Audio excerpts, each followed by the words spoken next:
While Bex Raven was thrilled to find out she was expecting her third baby, her employers at the school where she taught turned out to be less than overjoyed.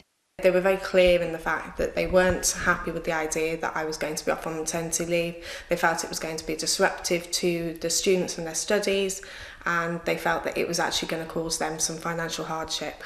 Shortly after informing them she was pregnant, they gave her 10 weeks' notice, finishing just in time for her to miss out on maternity pay and benefits. And suddenly having my income taken away, it leaves you in a very, very difficult situation financially, which then adds extra stress, which is the last thing you need, obviously, when you're carrying a baby. Bex took the school to an industrial tribunal and won. But hers isn't an isolated case. According to new research, more than a quarter of mothers in the UK feel they're discriminated against at work. 35% said their workplace was unsupportive when they were pregnant. 31% felt they weren't well treated while on maternity leave.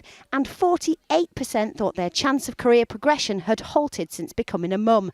The figures come as no surprise to Cathy Rogan of the charity Working Families. We're seeing increasing numbers of women calling our helpline who have been discriminated against because they're pregnant, and it's quite a large proportion of our callers.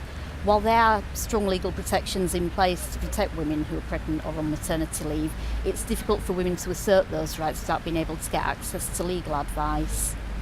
So what should a working mum confronted by this kind of situation do? Neil Carberry from the Confederation of British Industry has this advice. Firstly, it's illegal. Complain. You'll find the company policy might well support you rather than your line manager.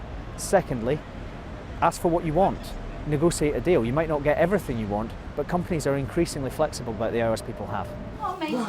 But even with the legislation in place, it seems as if working practice hasn't properly caught up. Maybe this generation won't need to jump through quite so many hoops. Ruth Liptrot, 5 News.